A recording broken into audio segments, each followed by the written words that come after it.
শোকাকুল পৰিৱেশ সহানিকাৰ গৃহত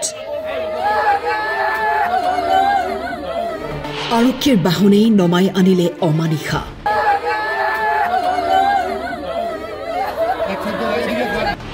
ঘৰখনৰ একমাত্ৰ উপাৰ্জনকাৰী আছিল সয়নিকা টিউশন কৰি ঘৰ চলাইছিল তাই পেট্ৰিহীন কন্যা সয়নিকাৰ ওপৰত আছিল ঘৰখনৰ দায়িত্ব ছোৱালীজনীয়ে আছিল মাতৃ আৰু ভাতৃৰ সাহস তাকু কাঢ়ি নিলে নিয়তিয়ে একজনই আছে মেয়েটাই মানে পুরা সংসারটা চালাইতো ফ্যামিলিটা ও একাই চালাইতো একটা ভাই ছোটই ভাইটা একদম বাচ্চা মাটাও রোগী আর ঠাকুমা আছে একটা বঙাইগাঁৱৰ যান-বাহন নিয়ন্ত্ৰণ শাখাৰ জোৱান নীলেশ্বৰ মেধিৰ ব্যক্তিগত চাৰিচকীয়া বাহনৰ খুন্দাত সয়নিকা ৰয় নামৰ যুৱতীগৰাকীৰ মৃত্যু হয় তাৰ পিছতে সৃষ্টি হয় উত্তপ্ত পৰিস্থিতিৰ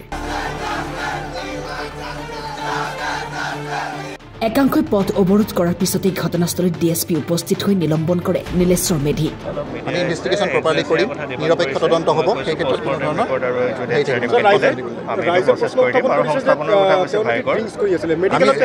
আমি যেতিয়া প্ৰথমবাৰ তেখেতক এলকমিটাৰ টেষ্ট কৰিছিলোঁ তেতিয়া তাত নাছিলে তথাপিও যিহেতু ৰাইজৰ ডিমাণ্ড আছিল আৰু আমিও এইটো ইনভেষ্টিগেশ্যন প্ৰপাৰলি কৰিব বিচাৰোঁ আমি সেইকাৰণে তেওঁ চেম্পুল লৈ পেলাই ফৰেনচিক চায়েন্স লেবৰেটৰী গুৱাহাটী কাহিলী কৰাৰ কাৰণে অলৰেডি পঠোৱা হৈছে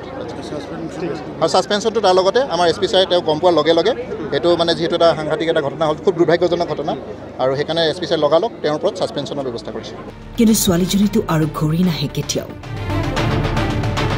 কাৰোবাৰ ভুলৰ বাবেই কাৰোবাৰ জীৱন শেষ হৈ গ'ল আর মেয়েটা তখন তো মদ খায় নাই কোনো তো স্কুটি চলায় না ও তো সাইডে ছিল ওইভাবে কেন গাড়ি চলাইছে কিভাবে ওইভাবে চালানো কোনো অধিকার পুলিশের তো ওইভাবে করে তাহলে আমরা তো হাজবেন্ড মিলে তো ওরকম করে চালাবো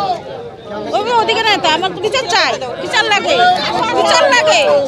এর কাছে আমার ছোৱালীকে মাৰছে আমাৰ ছোৱালীৰে মারছে পুলিশে হয় পাবলিকে এইভাবে মারলো তার বিচার লাগে তার ভবিষ্যতে কি হইবে ওইভাবে লাইফ লাগে ছেলেটাকে কে দেখবো ওইটা লাগে ঘর পরিবার চালানোর জন্য লাগে আর এইভাবে কেন পাবলিকে পুলিশে মারলো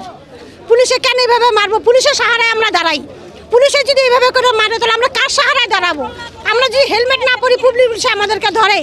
আমাদেরকে আমাদের কাগজ হেলমেট নিয়ে নেয় তাহলে আমরা কি করে পুলিশের আমরা সাহারা করবো পুলিশে যদি আমাদেরকে মারা দেয় তাহলে আমরা কি করে পুলিশের সাহারা দাঁড়াবো সেটার জন্য বিচার লাগে আর সেটার জন্য আমার লাগে যে তাকে আমাদের লাগে ওর ভবিষ্যৎটা কি হবে ওইভাবে লাগে আর ওর লাইফটা কে চাবে সেটাও আমাদের লাগে তাহলে আমরা আর কিভাবে চলবো সেই সাহারাটা আমাদের লাগে যে আমরা কিভাবে পাবলিক নিয়ে দাঁড়াবো পাবলিক নিয়ে আমাদের দাঁড়াতে লাগবে পুলিশে যদি এরকম করে তাহলে আমরা কার সাহারা ফুটপাতে দাঁড়াইলে আমাদের অবজেকশন করে গাড়ি না দাঁড়ালে অবজেকশন করে গাড়ি দাঁড়ালে অবজেকশন করে তাহলে ওরাই যদি অবজেকশন করে তাহলে ওরা কেন সেটারও বিচার লাগে তারা বিচার কাকে হইব কেটে তো হবে না আমাদের এখনো লিখিত দিতে লাগবে যে বিচারটা আমাদের কি লাগবে বঙাইগাঁৱৰ পৰা উত্তম বৰ্মনৰ ৰিপৰ্ট টাইম 8